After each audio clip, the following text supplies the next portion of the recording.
pense. Après, donc, je vais dire, disons, le résumé de ce que j'aurais entendu.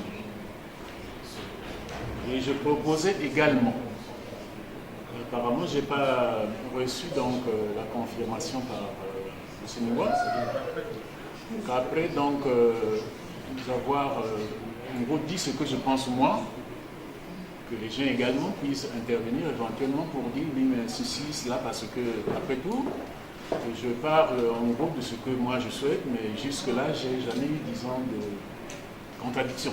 Je sais qu'il y en a, mais effectivement qui pensent qu'il vaut mieux ceci ou non cela, donc non, ça ne tient pas. Mais moi j'aurais souhaité, je n'ai pas eu l'avis favorable encore, disons, de moi, peut-être en raison du temps, mais je pense que si c'était prévu 20 heures, en tout cas là, on a un peu le temps. Alors, je vais juste compléter, c'est que si j'ai censuré mon grand frère, c'est que je voulais que ces idées soient plutôt diffusées dans une interview sur Congo Liberty, qu'on doit normalement faire demain matin, mais comme il y a nos frères qui sont là parmi nous, ils sont prioritaires. Parce que je voulais dire, si je le dis à l'occasion, par exemple, d'une interview, ben, je n'ai pas l'occasion de recueillir effectivement des réflexions critiques, parce qu'il y en a. Pour ceux qui sont dans notre matière, ben, je prends mon cher Bieta à témoin, ben, il n'existe pas, disons, de vérité absolue. Tout se contredit, et c'est d'ailleurs ça qui fait que le plus souvent, on aille vers le meilleur. Voilà. Bon, donc, pour commencer cette synthèse, je vais essayer de dire donc, la démarche que j'ai adoptée.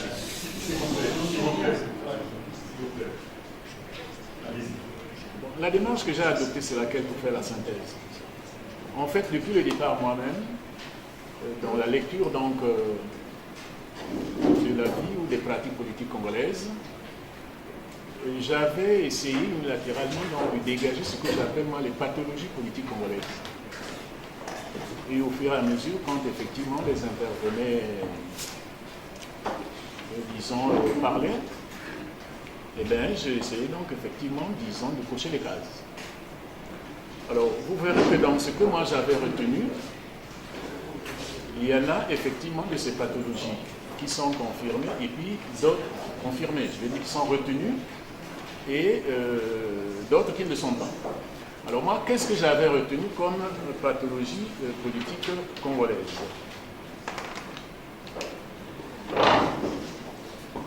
Moi, en regardant donc la vie politique congolaise, je constate que le plus souvent au niveau donc, de la classe politique, mais pas que la classe politique, y compris au niveau de l'élite politique, comme disons des Congolais ou du Congolais lambda, il y a des incongruités chroniques. Les incongruités chroniques, ça veut dire que quelqu'un va dire ceci, mais après il propose dans le même sens autre chose, mais sans savoir que dans sa propre proposition, dans sa propre lecture, il se contredit. Bon. Curieusement, ici, en écoutant, ben, je n'ai pas entendu, disons, dans l'auditoire, quelqu'un qui a soulevé ces incongruités chroniques.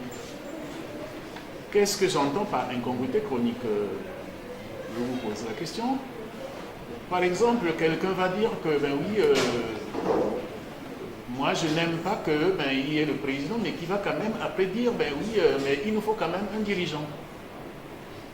Mais il y a un dirigeant, mais le problème ne se pose pas à ce niveau. Le problème, c'est au niveau du disons, des pouvoirs ou des prérogatives qu'on accorde effectivement à celui qui gouverne. Notamment pour notre maman qui a été ici. Bon, non, on n'a jamais dit qu'il faut qu'il n'y ait pas de chef. Non, il y a un chef. Mais la grande question, c'est les prérogatives qu'on accorde à ce chef-là. Par exemple, je l'ai déjà dit, ou bien disons pour ceux qui sont juristes qui connaissent la question, il y a bel et bien un président en Allemagne, il y a bel et bien un président en Israël. Mais on n'en parle même pas parce qu'il est dépouillé, disons, des prérogatives. C'est un président qui existe mais qui ne gouverne pas. Voilà, donc, je veux dire, en approfondissant la réflexion, je me suis dit que, en fait, le plus souvent, ces incongruités existent, premièrement. Soit parce que les gens ne savent pas ce qui se passe un peu partout, soit tout simplement parce que le plus souvent, ils sont enfermés uniquement dans une propre, je veux dire, disons, lecture intéressée du pouvoir et ça aboutit à ces incongruités. Donc ça, effectivement, au sein de l'auditoire, personne n'a soulevé qu'effectivement, parmi les pathologies congolaises, il existe ces incongruités chroniques. Deuxième, disons, pathologie, moi je l'ai appelé, disons, le mercantilisme aigu. Je ne sais pas si vous remarquez, mais ça c'est revenu régulièrement auprès des différents intervenants. Je ne sais pas si les Congolais se rendent compte à quel point, disons, les Congolais sont, je veux dire, disons, envahis par la question de l'argent. C'est incroyable. En tout et dans tout, c'est d'abord et avant tout l'argent, de façon avouée ou non. Et ça, je n'ai pas besoin de l'illustrer parce que tout le monde le sait, et ici ça s'est dit. Pour de l'argent, pour ceci, ben, un universitaire oublie qu'il a une formation, ben, il oublie qu'il a une éthique, et voilà, je ne veux pas, pour ne pas gêner les gens, citer des noms, mais je pense que vous pouvez le voir, ou parfois on est surpris que ben, une université qui écrit des choses, qui enseigne disons, effectivement, disons, les étudiants, qui a donc une responsabilité, soit en train de dire des bêtises vraiment choquantes, où on se pose la question de savoir, vous m'excusez l'expression, comment quelqu'un de formé peut, vous mettez l'expression, pisser sur sa formation, pisser sur ses diplômes, pisser sur le corps, disons, professionnel auquel il appartient, pisser sur toute une institution. Moi, ça, c'est des choses que je n'arrive pas à comprendre. Et quand vous posez la question, mais enfin, pourquoi il le fait? Alors qu'un écrit, vous poursuivez même après 100 ans, 200 ans, après on vous lit. Alors comment arrive-t-il à contredire ce qu'ils ont écrit devant les médias? Je suis sûr que ce n'est pas pour les beaux yeux de Sassou Nguesso, et surtout pas pour l'intérêt du pays, mais pour des raisons mercantiles, pour le poste. Ça, c'est la deuxième pathologie. Je passe à une troisième. C'est celle que j'appelle, moi, la culture, disons, du bouc émissaire. Si vous écoutez les... Je suis souvent surpris, le plus souvent, mais là, on peut donner plusieurs exemples, disons, du bouc émissaire. Bon, les gens le plus souvent se réfèrent à la France qui est à l'origine, mais ils oublient de dire que c'est d'abord et avant tout nous-mêmes, même quand la France le fait, c'est toujours en passant par les Congolais, disons par les Africains même de façon générale. Et ce n'est pas uniquement dans les relations France-Afrique, mais y compris effectivement dans la lecture de notre vie politique. Moi, il y a quelque chose, par exemple, auprès de ceux qui ont travaillé avec M. Sassou Nguesso, qui me frappe. C'est le fait qu'au lieu de faire leur mea culpa, au lieu effectivement de dire que ben, nous avons fait un mauvais choix, je suis souvent frappé par la référence, disons, au régime qui a précédé en disant, mais oui, ceci c'est à cause de lui. Moi, je veux bien reconnaître, et de toute façon on ne peut pas le nier, tout pouvoir commet des fautes, tout pouvoir, mais être en train de justifier 20 ans, 22 ans après que, ben oui, ceci c'est à cause de... Je dis, ben non. Ayez l'honnêteté de dire que vous avez fait un mauvais choix. Après tout, moi, quand je parle, disons, de M. Sassou Nguesso, le profil politique de M. Sassou Nguesso était connu par tous les Congolais, je veux dire, tous les Congolais, puisque ça a été dit à la conférence nationale. Est-ce que l'on pouvait encore se tromper sur lui en pensant que, ben oui, voilà, il aurait changé? Je ne sais pas. Et donc, quand je parle du bouc émissaire, je veux dire, disons, du bouc émissaire comme pathologie des Congolais, c'est pas seulement dans les relations entre les Africains et la France, mais aussi uniquement dans la lecture politique. Les Africains, de façon générale, les Congolais n'aiment pas assumer leurs fautes. Cette pathologie également, dans tout ce que j'ai entendu ici, moi je l'avais noté, mais je n'ai pas entendu un seul dire que, ben oui, il y a souvent ça. Les Congolais n'aiment pas assumer, et l'un des corollaires, effectivement, de cette pratique, c'est le fait que c'est rare de voir un Congolais démissionner. Et de se rendre compte que, ben oui, ben, j'étais venu, j'ai accepté de travailler avec telle personnalité pour ceci ou pour cela, et que finalement ça ne marche pas, et ben donc je dois démissionner. Parce que ce n'est pas conforme à mon idée, ce n'est pas conforme à l'idée que je me faisais du pouvoir, et bien je m'en vais. Et avoir l'honnêteté de dire tout simplement que non, écoutez, je jette l'éponge sur telle raison. On cherche toujours un prétexte au lieu, disons, de reconnaître que, ben oui, je me suis trompé. C'est également, ben, on ne l'a pas soulevé ici, mais j'imagine que les gens avaient en tête, mais n'ont pas tout simplement eu, effectivement, l'occasion d'y penser. Alors donc, ça j'ai dit la troisième, ben, j'ajoute une quatrième parce que moi j'en avais recensé 8. C'est notamment, disons, le fait que le plus souvent, quand les Congolais se présentent à l'élection, en général, ils n'envisagent pas l'échec. On se présente à l'élection pour gagner, mais que pour gagner. Et que, bon, effectivement, la question, ça je peux dire, c'est difficile de le dire parce qu'au fond, même si les gens ne disent pas, je ne sais ce dire, au fond, jusque-là, dans notre histoire politique, nous n'avons eu qu'une seule séquence d'élections. C'est 92. C'est 92, puisque les élections, disons, de 1961, pour l'élection du président Youlou, c'était un candidat unique. Donc, il n'y a pas vraiment eu de contradiction. Donc, puis c'était un candidat unique, donc, au aucun souci, même si c'était 2%, il l'emportait. La première élection disputée que nous avons eue, c'est celle de 92, aussi bien pour les législatives que pour les présidentielles. Et moi, je suis toujours réservé sur tous ceux qui tirent les leçons de cette élection. Ça donne une indication du point de vue de l'observation scientifique. Ça donne une indication.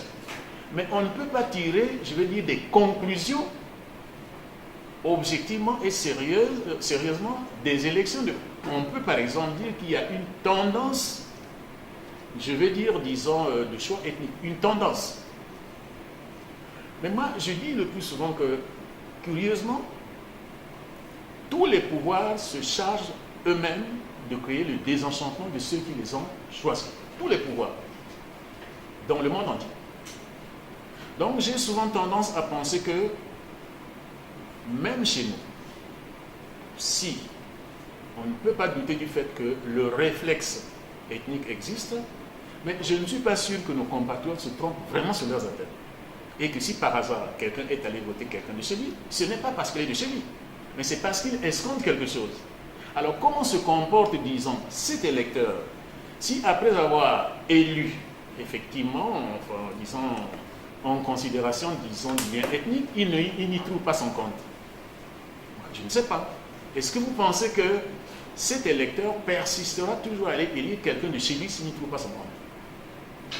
Et sur cette base, je tire, disons, une petite remarque. Un mot qui est souvent, disons, une qualification qui est courante chez nous le plus souvent, qui consiste à dire, ben oui, c'est un traître par rapport à l'ethnie. Moi, je n'ai jamais compris pourquoi on les traite de traîtres. L'individu va élire par rapport à ce qu'il escompte comme intérêt. Donc, s'il se rend compte que, ben oui, il a, disons, le régime, ça nous donne l'exemple. J'évite encore de citer les noms, mais nous sommes congolais, nous pouvons effectivement, disons, nommer ces gens-là. Mais ils ne sont pas allés auprès de Sassou parce que Sassou est très fort. Non, parce qu'ils savent, ils se disent que non, Sassou nous donnera quelque chose. Donc, ils vont par rapport, effectivement, je veux dire, à l'intérêt qu'ils escomptent. Mais ils ne sont pas allés en politique, je veux dire, pour l'ethnie. Non.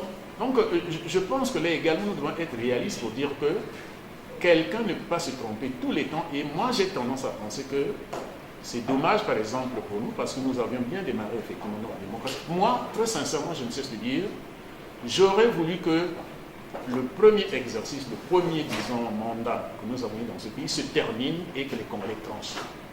Personnellement, je n'ai jamais été convaincu une seule seconde que, par exemple, pour celui qui avait été élu, il aurait mobilisé le même électorat. Quel que soit quelqu'un d'autre qui aurait été élu d'ailleurs. Je suis sûr qu'un individu ne peut pas se tromper.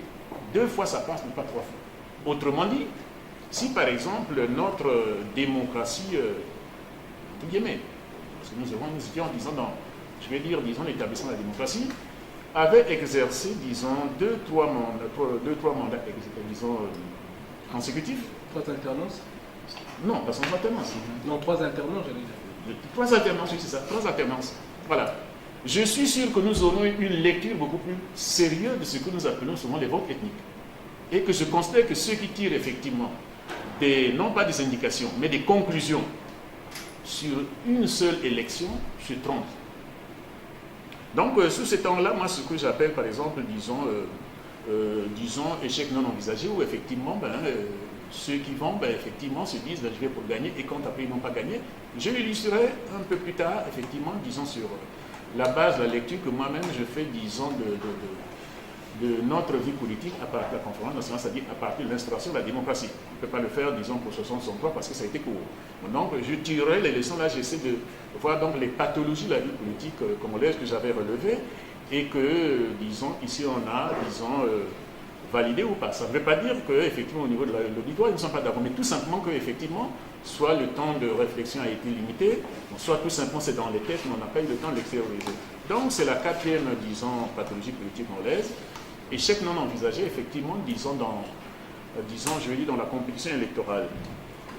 Il y a ce que j'appelle donc, disons, 5e pathologie, disons, le désert du sens du droit, de l'État et même du patriotisme. Bon. Quand je dis désert, disons, du sens du droit, de l'État, vous voyez tout même, vous-même, je veux dire, j'aurai l'occasion d'aborder de façon beaucoup plus sérieuse, mais prenons, disons, notamment le premier conflit de l'ère démocratique que nous avons vécu au Congo. Bon, j'en ai déjà parlé dans certains des écrits, mais j'en profite quand même, je vais dire, pour le relever. Bon, quand je dis des airs du droit, de l'État, du sens de l'État et en même temps, disons, du patriotisme, j'aurais tendance, mais j'annonce tout de suite déjà, à le lier avec ce que moi j'appelle donc un daltonisme politique quasi généralisé. Parce que ce que je vais prendre là comme élément de justification rejoint également cette cinquième pathologie. Bon, on a l'impression que chacun a sa lecture du droit. Et l'exemple que je prends, c'est celui qui nous a coûté quand même cher, je vais dire, dans le début de notre démocratie. Nous savons tous que le premier conflit que nous vivons donc au Congo date, disons, du 30 octobre 1992. C'est-à-dire donc, le président, disons, les élections législatives ont eu lieu, l'élection présidentielle a eu lieu, et après il y a la question de majorité. Moi, je me suis permis de dire, par exemple, que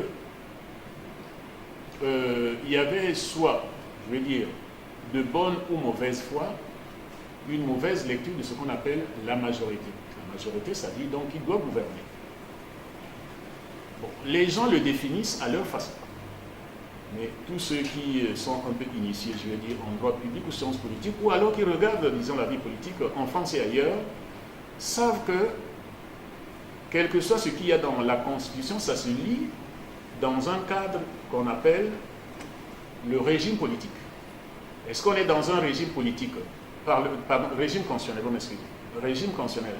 Est-ce qu'on est dans un régime constitutionnel semi-présidentiel ou semi-parlementaire, c'est la même chose, ou bien est-ce qu'on est dans un régime présidentiel ou bien on est dans un régime parlementaire? Ça peut paraître compliqué, mais le régime parlementaire, c'est lequel? C'est celui où on ne lit pas un président, ou bien même quand le président existe, n'a pas de pouvoir. Et curieusement, je vous dirais, c'est le modèle qu'il a emporté ici. Tout le monde a grosso modo dit qu'il faut un régime parlementaire de façon claire ou pas. En disant par exemple que oui, un président qui n'a pas de pouvoir, un président purement symbolique. En fait, je veux dire, disons, s'il y a une idée qui a fait l'unanimité ici, c'est celle du président symbolique. Autrement dit, un régime parlementaire. Donc, disons, je veux dire, disons, les électeurs ne vont que pour élire, disons, l'Assemblée. Mais dans ce régime-là qu'on appelle régime parlementaire, le président est quasiment inexistant, même quand il existe, il n'a pas de pouvoir, c'est-à-dire qu'il ne gouverne pas. C'est dans ce régime-là que les députés, et quelqu'un l'a même dit ici dans des chocs, c'est les députés qui choisissent qui va être Premier ministre. C'est les députés qui choisissent, comme par exemple disons en Israël, qui va être président. Donc le seul organe représentatif des électeurs, des citoyens, c'est l'Assemblée. Donc il est prépondérant, il a vraiment tous les pouvoirs. Et je dis que c'est soit de bonne ou de mauvaise foi, parce que je sais qu'il y en a de bonne foi qui pensaient qu'effectivement, dans la crise que nous avons connue, effectivement, disons en automne 92 au Congo, c'était à l'Assemblée de dire, ben oui, nous avons constitué la majorité et que, ben oui, bon, donc le président nomme le Premier ministre de la majorité. Voilà la confusion que nous avons vécue en octobre 92. Or, le régime que nous avions au Congo, ce n'était pas un régime parlementaire. C'était un régime semi-présidentiel ou alors un régime semi-parlementaire ou alors parfois les gens disent un régime mi-parlementaire, mi-présidentiel. Où il y a un président également qui est gouverné qui est élu et qui gouverne. Donc dans ce régime-là, ce n'est pas les députés qui forment, qui disent que ben voilà, nous constituons une majorité. Oui, je ne sais pas si j'arrive à me faire comprendre. Donc c'était, je vais dire, flagrant. Et pour l'anecdote, je suis à Bordeaux, je viens de vivre donc une situation familiale particulière. Donc, je suis, je vais dire, disons, aux Pays-Bas, et donc j'arrive à Bordeaux, excusez, c'est pas le moment, en 92, il n'y avait pas encore de portable, donc problème familier, et puis je l'apprends qu'un mois après, je descends au Congo, et quand j'arrive, la même façon que j'avais déjà discuté avec mon ancien responsable pédagogique, M. Macondi, sur la question, effectivement, disons, du modèle que j'aurais souhaité, moi, disons, pour le pays qui, je vais dire, disons, n'est pas un président au sens, effectivement, français du modèle. Je lui pose la question de savoir, mais qu'est-ce qui se passe, disons, cette affaire de majorité? Et il me dit, ben oui, en tout cas, le débat est houleux. L'opposition dit que, ben oui, elle a constitué une majorité qui n'est pas, effectivement, celle du président de la République. Et il demande impérativement au président de nommer un Premier ministre qui est, effectivement, de la majorité qui vient se constituer. Et moi, je lui dis, mais... Monsieur le directeur, c'est comme ça que je l'appelais, je ne comprends pas. Mais Et cette majorité ne peut pas se constituer à l'Assemblée pour la bonne et simple raison que nous ne sommes pas dans un régime parlementaire. J'avoue que, bon, j'ai été moi surpris par sa surprise. Je me dis, mais est-ce que vous-même, il dit non, mais expliquez. Je dis, mais nous ne sommes pas dans un régime parlementaire où effectivement la majorité se confectionne au sein de l'Assemblée. Nous sommes dans un régime mi-parlementaire, mi-présidentiel, ou bien semi-parlementaire, semi-présidentiel. Et d'ailleurs, le processus électoral se termine, je veux dire, par l'élection du président de la République. À la mi-disons, août 92. Donc, le président vient d'être élu. Les Congolais savent pourquoi ils sont élus un président. Alors, comment allez-vous expliquer que, ben oui, le peuple qui attend que le président qu'ils ont élu rende compte au bout d'un certain temps, ben, finalement, disons, n'est pas celui qui rend compte. Et qui va rendre compte? Puisque nous savons tous ce que sont les députés. Pour le peuple, ben, écoutez, ben oui, à la limite, une portion, disons, de la population sait quel député il est allé lire, mais ils ne connaissent pas tous les députés, même pas, je vais dire, même pas ça. Donc, celui qui doit rendre compte au peuple, c'est le président de la République. Et ensuite, c'est le dernier élu. Bon, comment imaginer que celui qui a été élu, eh bien, disons, n'est pas celui qui va gouverner, surtout que la Constitution mentionne bien que c'est le président qui gouverne. Mais vous savez jusqu'où on est parti dans cette affaire, et jusqu'à maintenant, je vous le dis, et c'est pour moi la meilleure illustration, disons, du datonisme politique. D'abord, M. Maponzi me dit, écoutez, Félix, je vous mets encore en garde. Ne parlez pas de cette affaire-là. J'ai dit, mais comment ça? Ah ben non, ben, les Congolais ont leur vérité. J'ai dit, mais vous étiez le président de la commission constitutionnelle, vous devez parler. Nul n'est mieux placé que vous pour effectivement dire où se trouve la majorité. Il dit, non, je ne peux pas parler. J'ai dit, pourquoi? Eh bien non, je ne suis pas sûr que l'on dise que c'est le spécialiste qui parle. On dira que c'est quelqu'un qui est de telle région qui est en train de parler. Je dis, mais monsieur le directeur, vous êtes, disons, vous étiez le président de la commission constitutionnelle. Et pour ceux qui ont suivi ces événements jusqu'à son décès, puisqu'il n'est plus avec nous, monsieur Maponzi, qui était le président de la commission constitutionnelle, n'a jamais dit ce qu'il pensait effectivement de cette affaire-là. Donc, voilà. Mais je prends un exemple, si tout le monde connaît M. Boao, vous avez lu sa lettre, disons, ouverte au président de la République, disons, le 20 janvier, disons, 2015. Eh bien, il revient sur ça. Tout a commencé parce que le président Youssouba avait violé la Constitution. Il y a un ouvrage qu'il a également, disons, publié en juillet 2015. Il répète. Il dit, il redit, il redit, mais il ne démontre rien. Nous sommes quand même, je vais dire, donc 92 à 27 ans. 27 ans. Bon, quand on imagine l'influence que peuvent avoir certains membres de notre élite sur, je vais dire, nos populations, qui va penser parmi, disons, nos compatriotes qui sont au Congo, qui entendent effectivement ou qui lisent effectivement M. Boao, qui peut penser un seul instant que M. Boao peut se tromper. Et pourtant, il se trompe lamentablement et solennellement. 27 ans après, il n'a pas encore réussi, disons, effectivement, à corriger, vous m'excusez, cette bêtise-là. Voilà. Nous étions dans un régime semi-parlementaire, ou bien, disons, semi-présidentiel. L'Assemblée, je vais dire, disons, la majorité se constitue par le peuple, c'est-à-dire par les urnes, pas au niveau de l'Assemblée.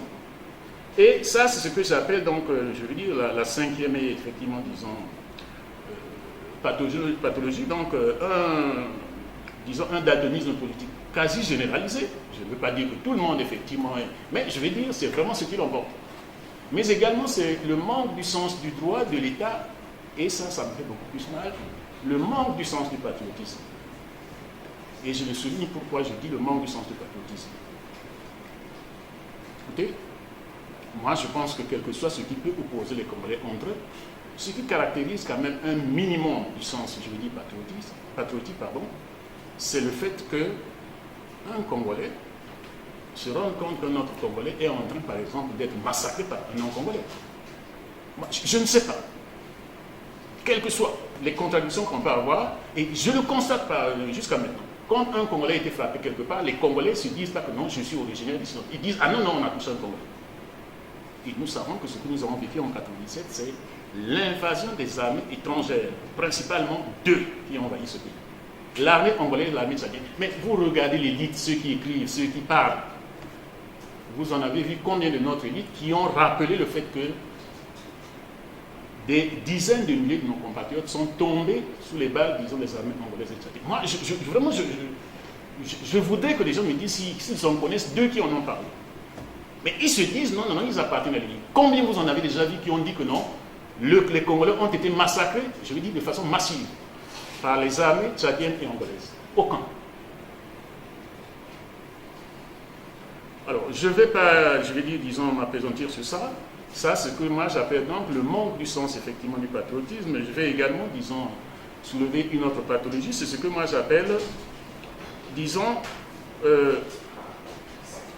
l'hyper-personnalisation, effectivement, disons, dans la lecture, je vais dire, des faits politiques congolais. Moi, je suis parfois surpris de voir que nous sommes sur une question d'État, nous sommes sur une question qui concerne l'avenir de notre pays, le moment où l'avenir de notre pays, des générations futures, et que les gens sont souvent en train de privilégier, je veux dire, le lien personnel qu'ils ont avec quelqu'un. Moi, ça, je suis tout surpris. Au lieu de se dire non. Écoutez, moi j'ai fait, disons, une note, disons, au mois de mai dernier, c'était à propos d'un compatriote, monsieur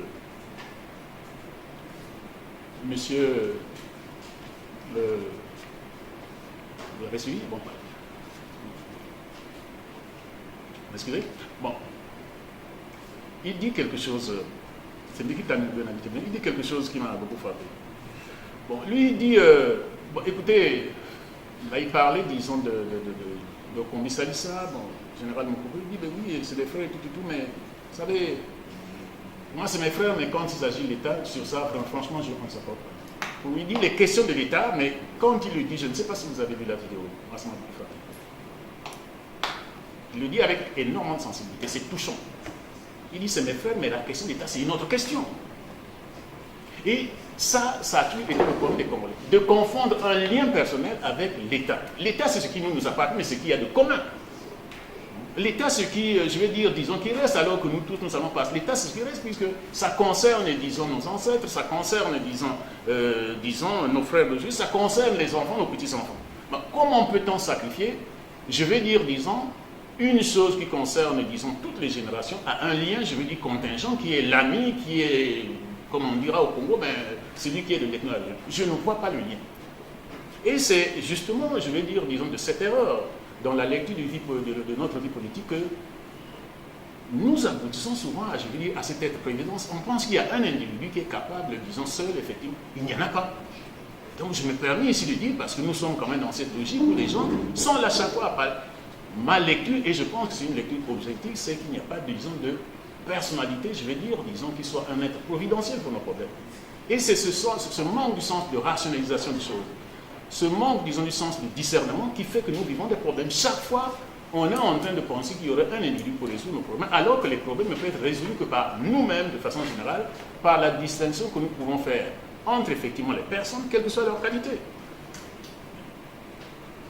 Et, effectivement, le problème, je vais dire, disons, global, ou disons, qui concerne la chose publique, et qui demande, effectivement, d'autres réflexes que, effectivement, disons, de sentiments personnels. Mais si vous regardez les réseaux sociaux, bien quand les Congolais parlent, vous êtes effectivement, je vais dire, disons, un peu, disons, surpris par, je vais dire, disons, cette personnalisation excessive dans la lecture du fait politique. Bon, voilà. Donc, j'avais recensé, effectivement, 8 pathologies politiques congolaises, je les résume, des incongruités chroniques, le daltonisme politique, le mercantilisme aigu, la culture, disons, du bouc émissaire, ben, l'échec, c'est-à-dire on n'envisage jamais l'échec, on est toujours en train de dire, ben, si je me présente, l'élection c'est pour gagner, mais si je n'ai pas gagné, ben, effectivement, ben, ça veut dire qu'on a triché. Mais là, sur cette pathologie, je suis un peu réservé parce que nous n'avons connu qu'une seule élection qui est celle de 92.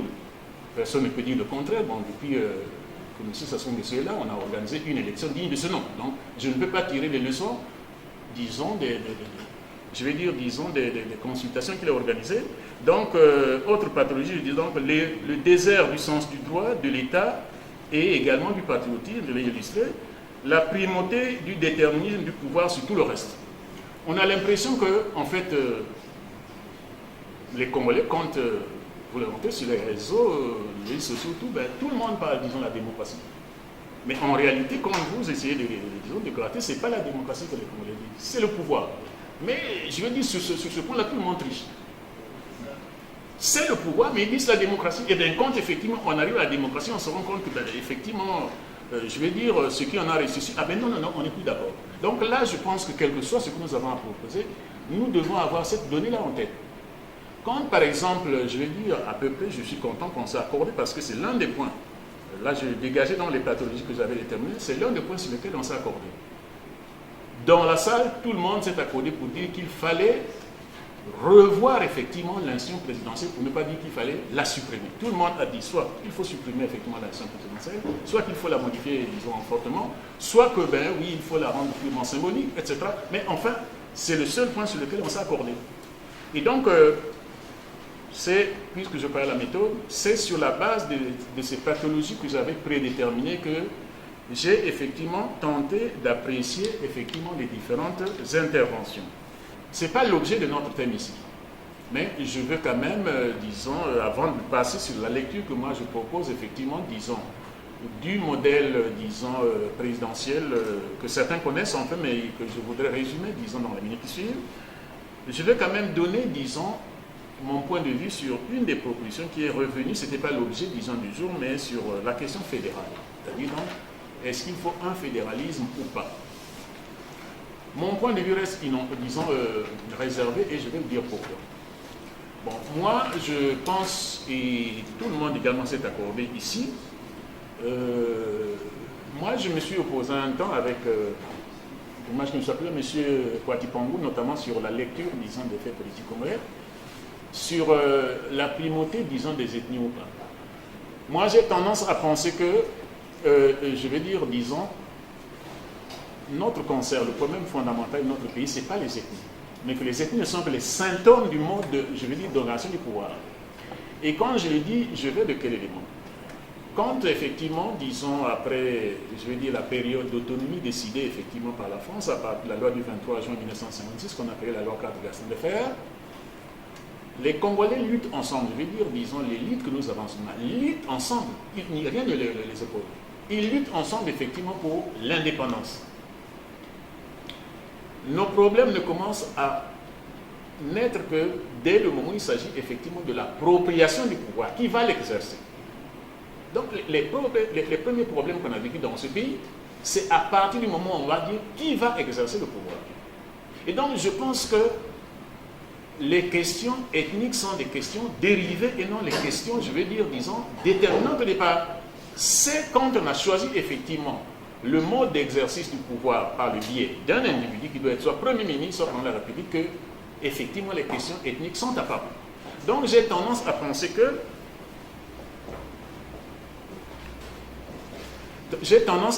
que c'est le mode d'organisation du pouvoir qui est la cause de nos problèmes et non les ethnies. Et ce qui pouvait paraître à ce moment-là, c'est-à-dire au départ comme étant une indication, se confirme après. Parce que quand effectivement, disons, cette question qu'on appelle de 59, à mon avis, qu'on grossit parce que au fond, personne ne pouvait penser que 59, effectivement, aurait d'autres sous cette forme. Mais vous verrez également que ce qui est vrai pour 59 est vrai également pour 92, 93 ou 97. Eh bien, Youlou et Opongo arrivent à faire la paix de manière superbe parce que moi, tout ce que je lis, c'est que tout le monde, effectivement, disons, acclame, disons, cette paix des braves qu'il y a eu, effectivement, entre le président Youlou et le vice-président Opongo. Eh bien, premier exercice du pouvoir, c'est effectivement, disons, sous l'angle congolais, donc Youlou, et les problèmes naissent quand même, disons, dans la région du Poul. Pourquoi ça naît? Ce qu'on appelle des problèmes politiques, je ne sais pas s'il faut appeler des problèmes politiques ou autres, mais toujours est-il que le président est ici la région du Poul. Après, ça n'a pas duré longtemps, donc grosso modo, disons 60, et puis 68, arrive donc un nouveau président qui s'appelle Marien Ngouatou, qui est originaire de la cuvette. Des problèmes également apparaissent dans la cuvette, qui sont cristallisés par ce qui arrive, disons, au moment de, effectivement, disons, de 90, je vais dire, disons, la conférence nationale, c'est-à-dire la consécration effectivement d'une cuvette centrale et puis d'une cuvette ouest. C'est la deuxième région qui exerce du pouvoir au sens congolais du terme. Donc c'est là également dû au fait que le président est effectivement de cette région-là que effectivement ce même mode d'organisation du pouvoir entraîne effectivement des conséquences que nous connaissons tous et que nous appelons, disons, tribu ou régionalisme, etc. En 92, effectivement, il y a un président qui n'est plus dans les pôles qui ont exercé le pouvoir jusque-là, c'est-à-dire donc le pôle, la cuvette, mais cette fois-ci, effectivement, ce qu'on appelle les pays du Niab. Je ne sais pas si la grande majorité, disons, c'est que bon, nous avons là un pouvoir où effectivement le président est issu de la région du Niari, mais où l'on disait que la véritable base du pouvoir est dans la Bouenza. Et tous ceux qui suivaient bien, parce que parfois je suis surpris parce que les gens ne savent pas que la région de la Bouenza était au bord de l'éclatement. La Bouenza était au bord de l'éclatement pour ceux qui ont l'information. Pourquoi? Mais pour le pouvoir. Il y avait la Sokado. Voilà. C'est-à-dire que les grands groupes, on dit Kamba Dono, ils disent mais tout sauf les Bembe. Je ne sais pas si les gens le savent. Moi, je connais quelqu'un, écoutez, que je ne peux pas citer, qui n'est plus parmi nous, mais qui a passé 8 heures à me convaincre qu'effectivement, la Bouenza est au bord de l'éclatement et que, bon voilà, je ne vais pas aller trop loin, disons, dans ce domaine, mais voilà. Donc, le siège qu'on appelle donc le siège du pouvoir, effectivement, issu de 92, qui n'avait jamais connu de problème. Mais parce que, effectivement, le pouvoir s'y est implanté, enfin, disons, au sens congolais du terme, cette région qui est donc le socle du pouvoir, devenait, je veux dire, la forme de ses originaires, plus que des problèmes au niveau national. Donc, moi, j'ai tendance à penser que l'idée, disons, avancée notamment par comment on l'appelle déjà, bon, le nom va me revenir, Monsieur Michalon, c'est ça, Monsieur Michalon, qui a écrit Quel État pour l'Afrique, et qui pense qu'effectivement, le problème, c'est qu'il n'y a pas d'unité nationale, et il théorise l'idée qu'il y a au contraire, disons, une homogénéité régionale. C'est lui qui théorise effectivement au début, mais lui-même depuis il a changé. Hein. J'ai eu le temps d'échanger avec lui par mail. Et donc il pensait qu'effectivement, puisque la nation n'est pas établie et que les régions, elles, existent avec un sentiment régional, donc il y a un sentiment régional et qu'il n'y a pas un sentiment national, il pense qu'effectivement, il faut construire l'État africain à partir des régions, parce que les régions, elles, sont solidaires. Les régions, elles sont homogènes. Mais ce n'est pas vrai. Dans la petite histoire congolaise, je viens de vous démontrer que dès que le pouvoir, effectivement, s'est installé dans une région, je dis bien au sens congolais du terme, la région a été au bord, donc, disons, de l'effondrement.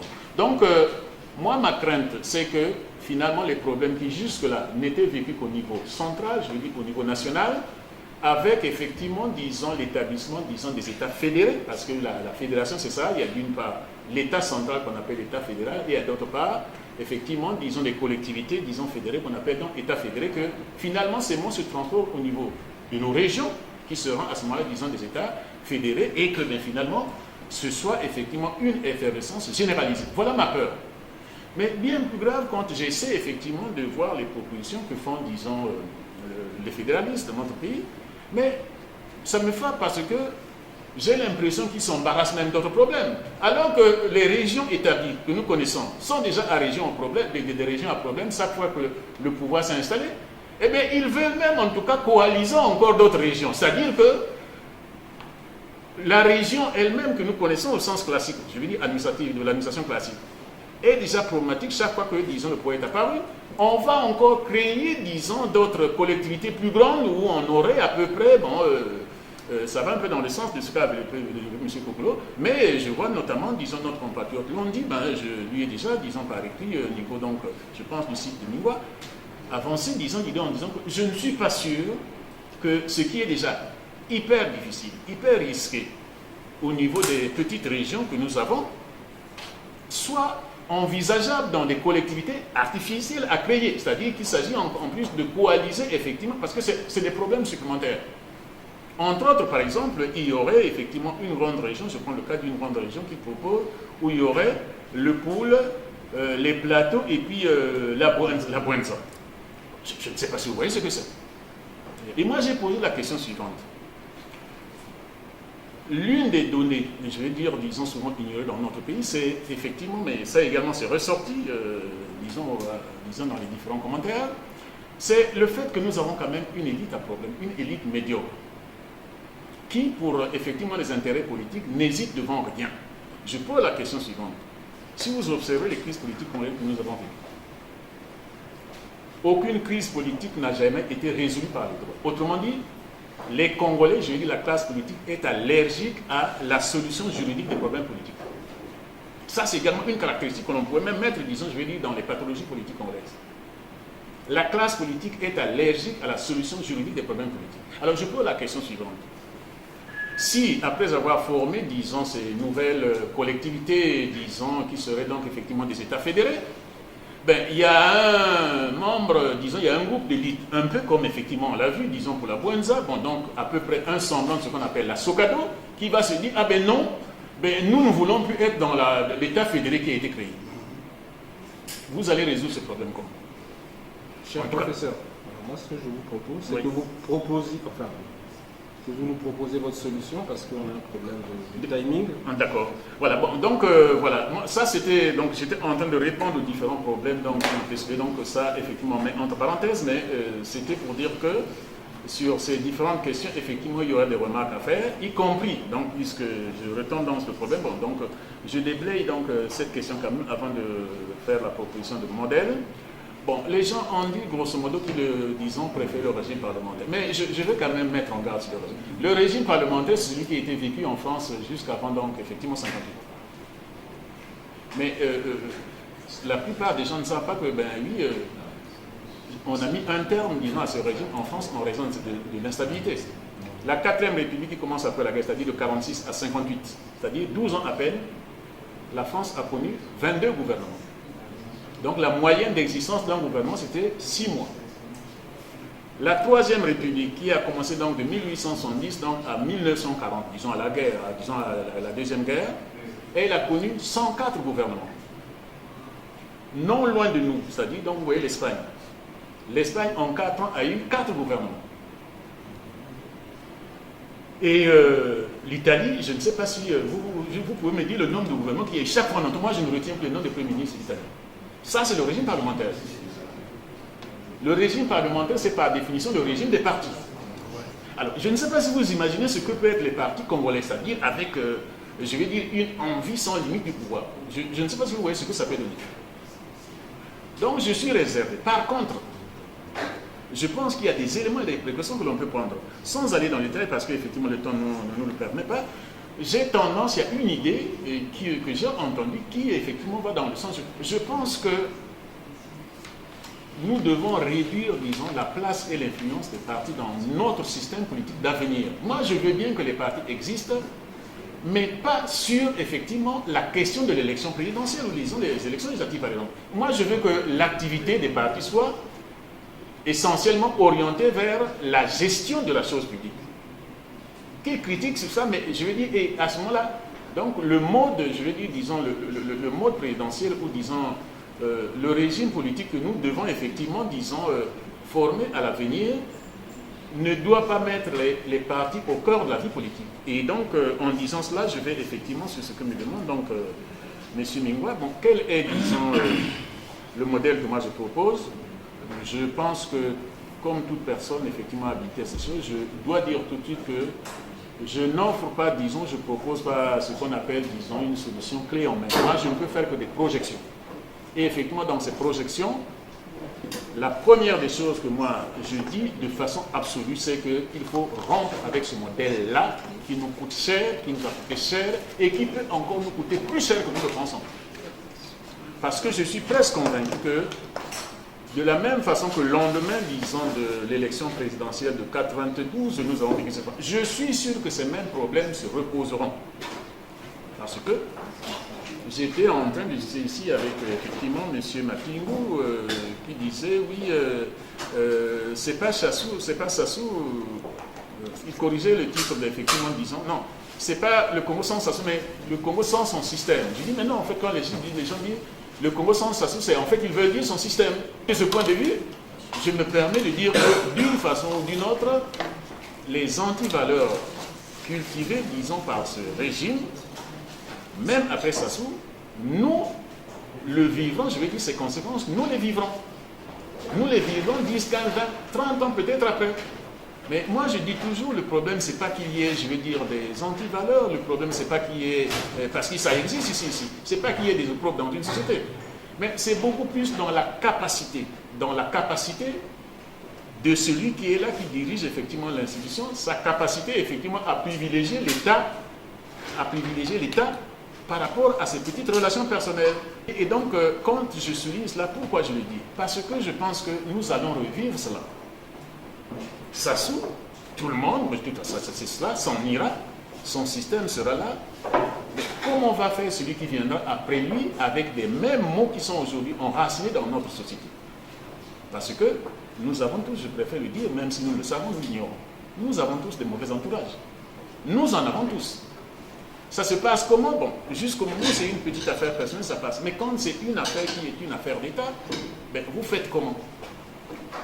Vous dites, bon, écoutez, moi je vais me débarrasser effectivement des gens qui m'entourent et que je trouve pas sérieux tout, mais du coup, vous vous rendez compte qu'il n'y a que, effectivement, disons, pour tenter de vous sauver. Il n'y a que pour tenter, effectivement, de vous aider. Et donc, vous savez bien, et je suis sûr que le président local du Premier ministre, je pense qu'il était conscient, effectivement, qu'il était certainement mal entouré, mais qui ne pouvait plus prendre ses décisions de la même façon qu'effectivement Hollande a été obligé de mettre ses ambitions, je vais dire, disons, entre parenthèses, dans les relations France-Afrique. Donc, c'est ça.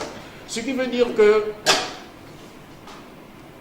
dans ce que je propose, moi, première, effectivement, décision qui, je suis content qu'elle ait effectivement obtenu, en quelque sorte, disons, l'unanimité de tous les intervenants ici. On ne peut pas continuer avec ce modèle-là. Je pense que sur ça, on s'accorde. Il faut tordre le cou au modèle présidentiel français. Maintenant, une fois qu'on s'est accordé, comme c'est le cas, quel est le modèle? Moi, je ne dis pas que, ben oui, voilà le modèle, je veux dire, qu'il faut. Moi, je propose plutôt des modèles. Et là, ben, il y en a d'autres qui ont été ajoutés. Moi, je parle notamment d'une présidence collégiale et il y a également la présidence rotative. C'était donc, disons, ma première idée au départ, notamment, disons, en 2008, c'est effectivement la première idée que j'avais retenue, c'était celle d'une présidence rotative. Et puis après, bon, j'ai pensé que, bon, voilà, une présidence rotative, oui, voilà. Bon, peut-être une présidence collégiale. Mais la même question revient chaque fois. La question, c'est de savoir, puisque, en fait, la politique, et je veux dire une politique économique, c'est essentiellement une stabilité, une continuité. Il faut qu'il y ait une continuité. S'il n'y a pas de continuité, vous retardez le tout. Et comment le faire? Eh bien, donc, ça, déjà depuis 2008, je pensais qu'il fallait qu'il y ait une institution technique. Une institution technique.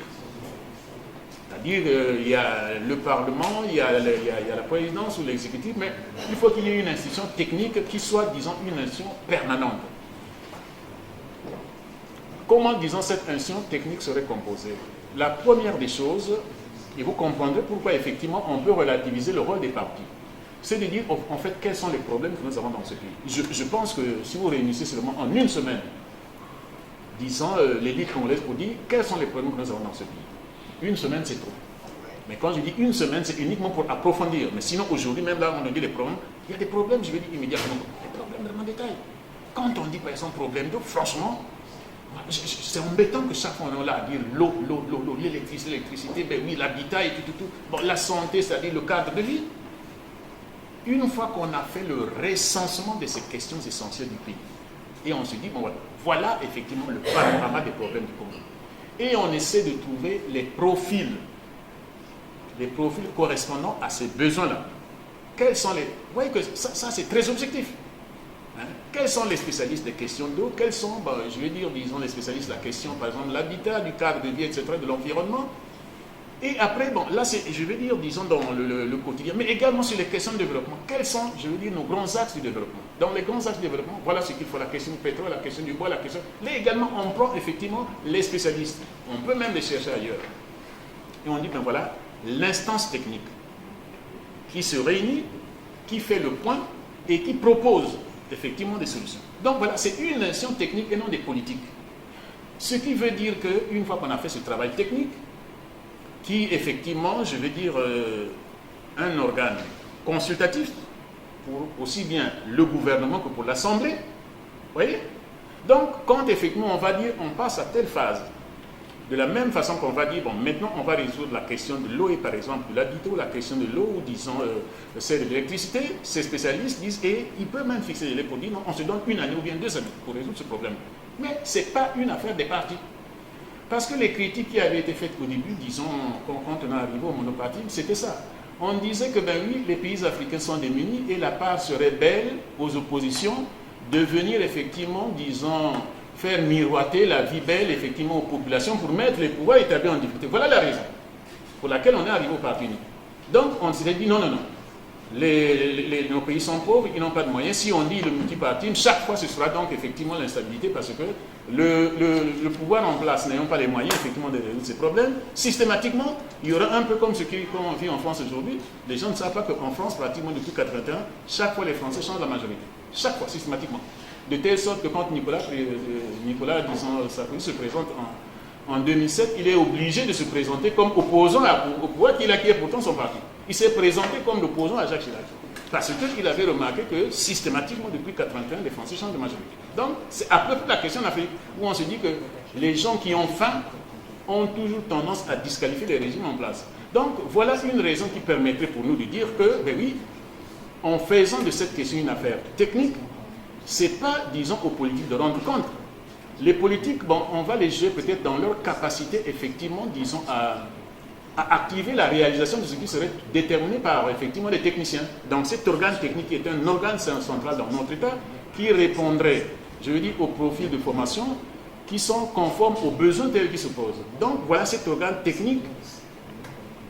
Je pense que les Congolais, n'étant pas en soi, je veux dire, disons, opposés, disons, aux qualités des personnes, mais uniquement parce qu'ils pensent qu'un président, un ministre de chez eux peut leur apporter quelque chose, se rendant compte que finalement, ces problèmes-là ne sont pas une affaire du président, ne sont pas une affaire du ministre, mais d'un organe technique.